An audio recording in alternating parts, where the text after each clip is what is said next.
Hello and welcome to another video. So today we're taking a look at a Vengeance Bloodless. This is the Calamity variation deck.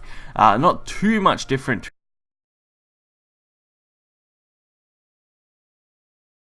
Dark General is being used more often, and things like Medusa, Calamity Bringer, of course, are pretty good.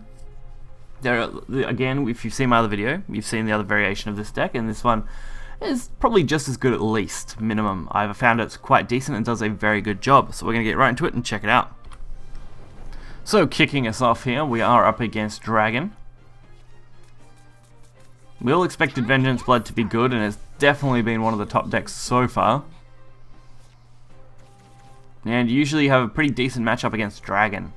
So far, the trifecta, at least that I've noticed, for what beats what, typically goes Haven beating Blood, Blood beating Dragon, Dragon beating Haven, on average. But I would say Blood and Haven definitely have the overall edge against Dragon, as far as it goes. So starting off, setting up some early draw.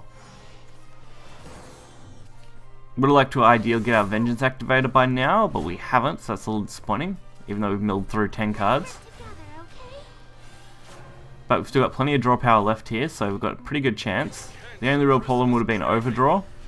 I also decided to go for Urius since we are going second. Getting him out on 2 is actually quite decent and does force removal. No, sorry, on 3 getting him out. And I decided to go this time for Azazel. Probably the wrong choice, but we went there anyway.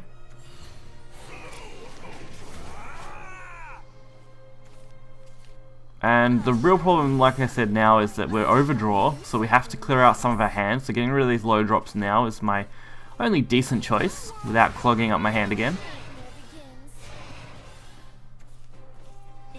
But at least we are forcing a lot of removal from our opponent now.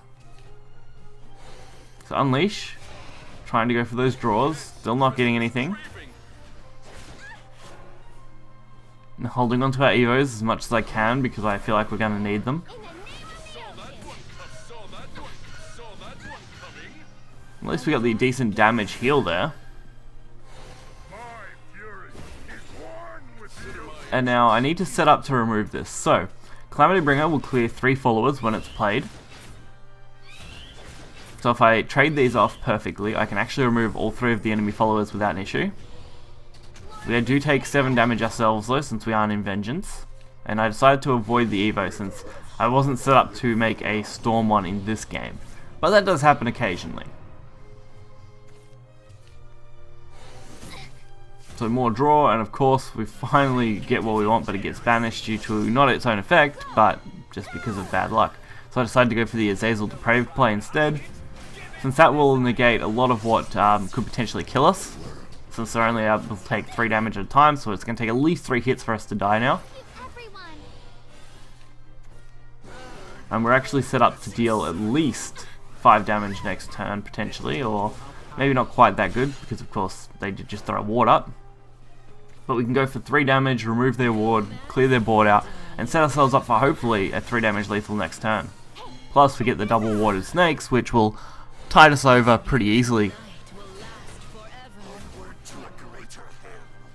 And we still have got 3 hits before we'll die.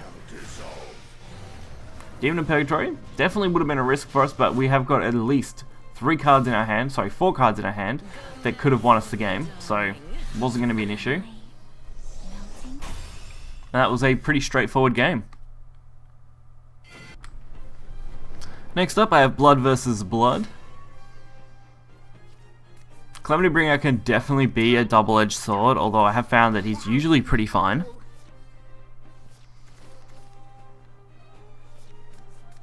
I decided to keep the Heartsick Demon. We did get the Urias and the Entrancing Blow, which are both quite good cards and going to be solid early game options.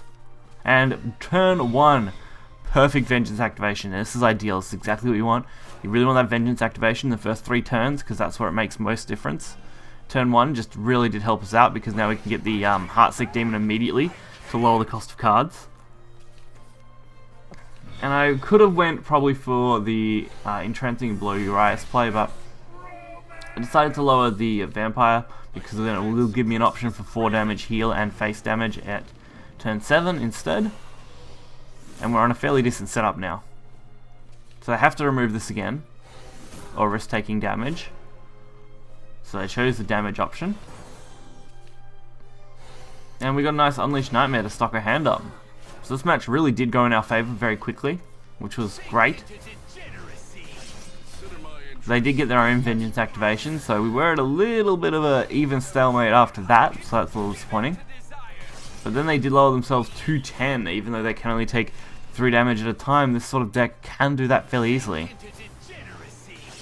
And I could have went for my own Azazel Evo, but decided against it, since 20 health is actually a very comfortable number for me to be at right now. And we're the ones who are actually in the positive here,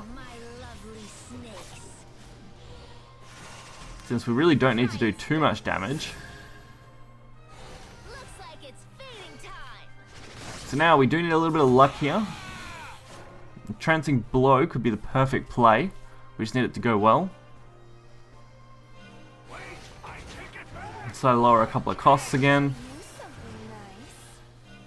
Probably could have went for something else instead of the Seductress Vampire though. So a definite trade. The Entrancing Blow, buffing up our Destructive Succubus in case we get Potential Storm. And now we've actually set ourselves up to wipe a board next turn and leave our opponent at just 1 health. That's why I wanted to set up the Destructive Succubus the way we did. And by the looks of this so far, they're not going to be able to clear the entire board, which is going to cost them the game.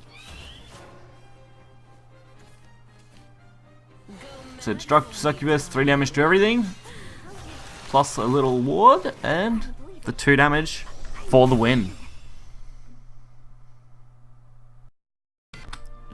So this deck is just absolutely nuts and does an insane job. The Seductress Vampire is just way too perfect. Calamity Bringer is actually really good.